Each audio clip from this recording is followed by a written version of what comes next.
Nikmat yang manakah yang kau dustai? Setiap nafas yang ku hembus semua milikmu.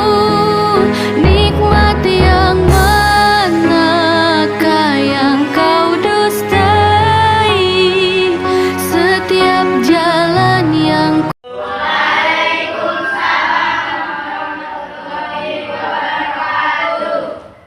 Alhamdulillah kita jumpa lagi pagi hari yang berbahagia ini. Apa kabar anak-anakku? Sehat?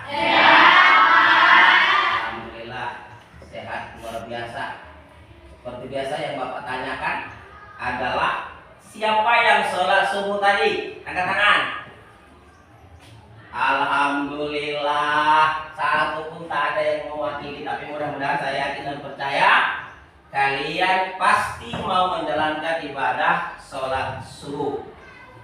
Baik anak-anakku, sebelum kita memulai pelajaran, seperti biasa kita berdoa dulu. Kita awali dari membaca 2 kalimat syahadat, kemudian surah Al-Fatihah, kemudian surah-surah pendek. Kita tutup dengan doanya. Siap? Siap, Baik.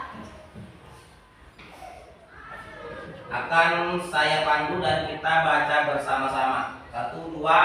Bismillahirrahmanirrahim. Asyhadu an la ilaha illallah wa asyhadu anna Muhammadar Rasulullah. Saya bersaksi bahwa tiada Tuhan selain Allah, dan saya bersaksi bahwa Nabi Muhammad. Oke, surah Fatihah. Bismillahirrahmanirrahim. Alhamdulillahirabbil alamin. Ar-Rahmanir-Rahim. Maliki yaumiddin. Iyyaka na'budu wa iyyaka nasta'in. Ihdinas siratal mustaqim. Shiratal ladzina an'amta 'alaihim ghairil maghdubi 'alaihim waladdallin. Amin. Surah An-Nas. Bismillahirrahmanirrahim. Qul a'udzu birabbin nas, malikin nas, ilahin nas, min syarril waswasil khannas, alladzi yuwaswisu fi sudurin nas, minal jinnati wan nas. Surah Al-Falaq. Bismillahirrahmanirrahim. Qul a'udzu birabbil falaq, min syarri ma khalaq, wa min syarri ghasiqin idza waqab, wa min syarri fasaqi fil uqad, wa min syarri hasidin idza hasad. Lagi surah Al-Ikhlas. Bismillahirrahmanirrahim. Qul huwallahu ahad, Allahus samad, lam yalid wa lam yulad wa lam yakul lahu kufuwan ahad. Shadaqallahul azim. Doa habis mengaji. Allahumma hamna bil Qur'an waj'alhu lana imaman wa nuran wa hudan wa rahmah.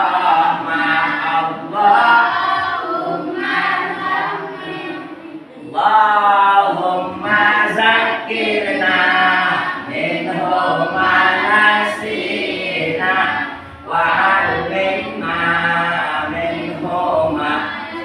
jahilna warzuqna ila watahu ana al-laili wa ana an-nahar wa ja'alhu lana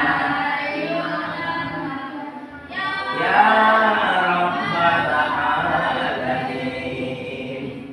Satu lagi sholawat di dia.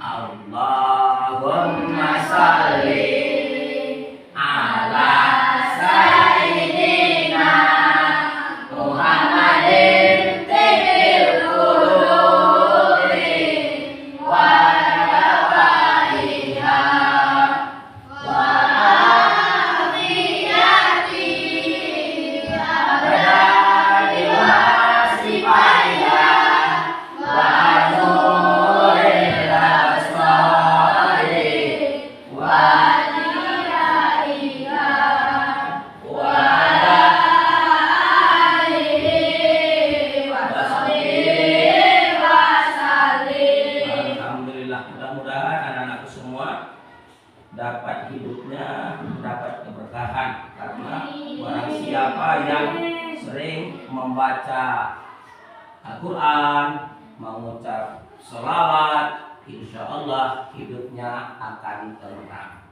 Baik anak-anakku, sebelum kita lanjut ke pelajaran, Bapak absen dulu sebentar. Yang pertama Ahmad Fadli. Oke. Kemudian ketua kelasnya ada kan? Ada. Sekretaris? Ada. Bendahara? Ada yang nggak masuk? Masuk semua. Alhamdulillah sehat-sehat semua. Baik. Duduknya seperti biasa, kita berkelompok karena ada nanti yang ingin Bapak kasih tugas. Ya. Oke, tugasnya nanti Bapak kasih. Baik. Pelajaran kita hari ini adalah tentang menghadirkan sholat dan zikir di dalam kehidupan kita sehari-hari. Sebagai umat Islam, sebagai orang beriman, diwajibkan kepada diri kita 5 waktu sholat sehari semalam. Ya, tujuan pembelajaran kita yang pertama adalah memahami pengertian sholat dan zikir. Kita harus tahu apa itu sholat. Kira-kira ada yang tahu apa itu sholat? Ada yang tahu? Oke, sholat adalah menurut bahasa doa. Sedangkan menurut istilah sholat adalah perkataan dan perbuatan apa? Yang diawali dengan takbiratul ihram dan diakhiri dengan salam. Itu sholat. Yang kedua, zikir. Zikir itu sama dengan mengingat.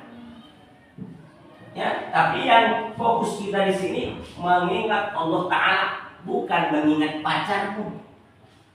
Kalau mengingat pacar, gak usah lah, ya, gak usah ingat. Maka boleh saya bilang, putuskan aja hubungan dengan nyamuk. Itu ketua. Topimu diamkan dulu, jangan main-main topi. Yang kedua, tujuan pembelajaran kita mengetahui apa manfaat sholat dan zikir. Harus kita tahu. Kadang-kadang karena kita nggak tahu manfaat sesuatu, maka kita nggak mau mengerjakannya. Itu harus kita tahu apa manfaat sholat dan zikir dalam kehidupan. Kemudian, setelah kita mengetahui sholat, zikir, kita tahu manfaatnya, bagaimana cara kita mengaplikasikan, menghadirkan sholat itu di dalam diri kita sendiri setiap waktu. Ya, yang keempat, salah satu manfaat sholat itu, kalau betul-betul kau dirikan sholat, kau laksanakan sholat itu bisa mencegah perbuatan keji dan mungkar. Itu tujuan pembelajaran kita pada hari ini, ada 4 macam. Kemudian materinya, pokok pembahasan kita hari ini adalah sholat. Sholat merupakan rukun Islam yang keberapa? Yang kedua. Bagus. sholat sehari semalam ada 5 waktu. Yang pertama sholat subuh, kedua zuhur, 3 asar, 4 maghrib, 5 isya. bagus. Semua sholat yang 5 waktu itu terjumlah menjadi 17 rakaat. Ada 17 yang wajib kita peringati.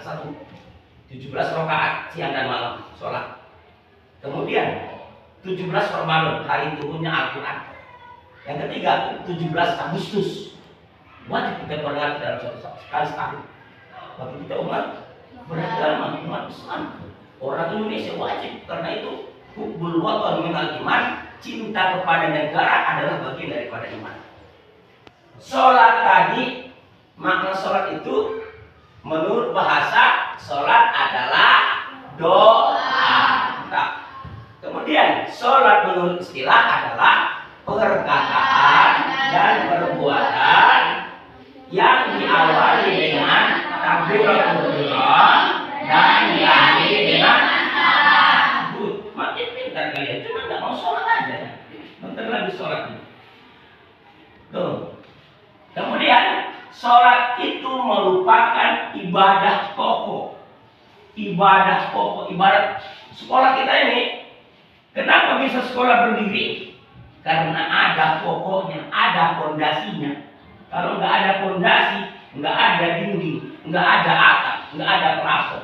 Pokok, fondasi supaya kita kuat dalam beragama, sholat. Ya, as-sholatu imaduddin. Sholat itu adalah tiang agama. Paman aqamah faqad hadamaddin. Siapa yang meninggalkan sholat, dialah yang meruntuhkan agama itu sendiri. Nah, dan siapa yang mendirikan sholat, dialah yang menaikkan sholat, menaikkan agama itu. Dialah yang meninggikan agama. Siapa yang tidak sholat, dialah yang akan meruntuhkan agama itu sendiri. Bukan orang lain. Berarti kita sendiri yang meruntuhkan agama kita itu. Paham kan? Makanya jangan tinggalkan sholat. Yang kedua, sholat ini merupakan salah satu amal yang pertama kali nanti dihisab di padang mahsyar. Jika sholatmu beres, insya Allah amal yang lain akan beres. Tapi jika sholatmu berantakan, yang amal-amal yang lain pun ikut rusak. Itu amal yang pertama. Oke? Paham sampai situ? Alhamdulillah. Yang kedua, tentang zikir. Nanti kalau kurang paham, bolehlah ditonton di YouTube. Ada YouTube Bapak nanti. Tengok tolong di like and share. Yang kedua, apa manfaat sholat? Saya kasih contoh. Menurut Mudita, apa manfaat makan? Ada enggak manfaat? Ada apa? Salah satu. Coba. Kenyang, membuat perut kenyang. Sifat. Apa manfaat mandi pagi? Bersih. Oke. Misal, apa manfaat sholat? Mendekatkan diri kepada Allah. Oke. Semua pakai manfaat. Nggak ada yang nggak bermanfaat dalam hidup ini, termasuk sholat. Satu, mendekatkan diri kepada Allah. Yang kedua, kadang-kadang kita pasti merasa galau, apalagi ketika WA-nya nggak dijawab. Pasti galau. Ada apa? Kenapa? Kan itu pertanyaan dalam hati. Ketika kita galau, cara obatnya, cara mengatasi galau, sholat. Hilang galaunya. Ya, masalah WA nggak dijawab, no problem. Emang gue pikirin. Gitu aja. Ya. Salah satu manfaat sholat adalah menenangkan hati. Kalau hatimu dikecewakan orang, ya biasa namanya di manusia. Sholatlah. Kalau bukan sholat wajib, sholat sunnah. Atau memang kadang-kadang si A apa si B, si B apa si C. Ini terlalu banyak yang diidentifikasi nih. Bawalah sholat istikharah, sholat memilih namanya. Itu membahas sholat banyak sekali. Yang ketiga, membuat hidup kita disiplin. Apalagi sholat berjamaah. Kita belajar dari sholat berjamaah. Bayangkan sholat di Mekah. Satu imam jamaahnya berapa? 3.000 juta, berapa? 3 juta orang. Satu komando. Allahu Akbar, kata Imam Sudais. Imam Masjidil Haram namanya Imam Sudais. Allahu Akbar. Yang 3.000, yang 3 juta orang itu Allahu Akbar. Disiplin. Begitu imam ruku, Allah, yang 3 juta ruku. Satu komando. Begitulah disiplin. Dua contoh. Andai kata ada 2 pekerjaan dalam satu waktu, mana yang kamu dulukan? Contoh, panggilan Tuhan melalui azan di masjid. Allahu Akbar, Allahu Akbar. Kata si Bilal yang bukit. Tiba-tiba datang kawanmu. Dika, ayo kita main. Mana yang kamu dulukan? Oh mantap, luar biasa. Sholat dulu kan. Oke. Baik. Sholat dulu. Itu apa sholat? Kemudian ada nanti akan Bapak kasih tugas sesuai dengan kelompok masing-masing. Tugasnya inilah kita kasih ya mengenai sholat. Oke, saya bagi dulu soalnya. Ini kelompok B, kelompok C, dan kelompok D. Ya. Soalnya yang pertama dengarkan.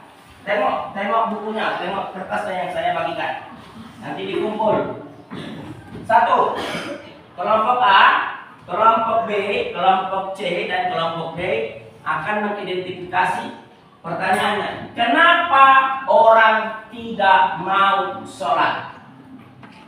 Itu soalnya. Kalian diskusikan dulu sebentar. Nanti satu orang harus maju ke depan menjawab pertanyaan. Kenapa umat Islam jarang melaksanakan sholat? Oke, diskusi sebentar. 2 menit diskusi. Soal cuma 1.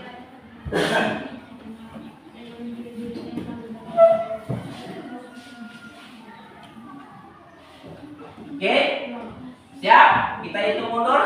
2, 3, 2, 1. Siapa yang berani ke depan? Oke. Si Nisa apa si Pak? Nisa apa si Pak yang ke depan? Kelompok D atau kelompok C? Atau kelompok B atau kelompok A? Siapa yang mau pilih? Oke, masih kita tunggu. Oke, masuk Nisa, maju Nisa.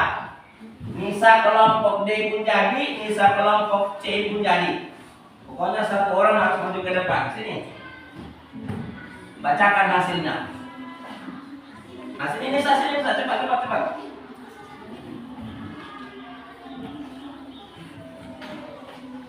Oke, mantap. Ini Nisa dari kelompok D akan membacakan hasil diskusinya. Kenapa orang marah sholat? Menurut Nisa apa? Menurut kelompok D apa? Iya, tidak ada niatnya, tidak ada kemauannya begitu ya. Oke, terima kasih. Tepuk tangan untuk Nisa. Memang harus ada niat lah. Kalau nggak ada niat, itu yang sering saya bilang. Kalau nggak ada niat untuk berubah, jangan berharap. Dari kamu dulu niat. Oke, baik. Sebelum saya akhiri pelajaran kita ini, saya kasih tugas PR di rumah. 1, tolong tulis, nanti dikerjakan di rumah. Hari minggu depan kita kumpul. Pertama, Tulis. Ya, terus berkelompok menjadi. Nanti kumpulnya berkelompok. Apa pengertian sholat dan zikir? Apa pengertian sholat dan zikir? Yang kedua, sebutkan manfaat dari sholat dalam kehidupan sehari-hari. Sebutkan manfaat daripada sholat dalam kehidupan sehari-hari. Yang ketiga, apa yang dimaksud dengan zikir? Nah, itu aja. Baik, insya Allah pertemuan depan kita kumpul tugasnya, mempresentasikan di depan apa hasil daripada tugas kelompoknya. Baik, sampai di sini ada yang ingin bertanya anak-anakku semua? Atau sudah paham semua? Coba, siapa yang ingin bertanya? Jangan sungkan-sungkan. Yang kata orang malu bertanya, sesat di jalan. Akhirnya jalan-jalan. Siapa yang kurang mengerti dengan materi tadi, angkat tanganmu. Ada? Enggak ada. Berarti Bapak anggap semua sudah paham mengenai sholat dan zikir. Kemudian Bapak berharap kepada kelas 7 3 ini khususnya, jangan lagi meninggalkan sholat. Ya, baik, anak-anak semua, mungkin itu dulu pelajaran kita untuk hari ini. Mari kita tutup dengan ucapan Alhamdulillahirabbil alamin. Burung irian, burung cenderawasih. Cukup sekian, terima kasih. Assalamualaikum warahmatullahi wabarakatuh.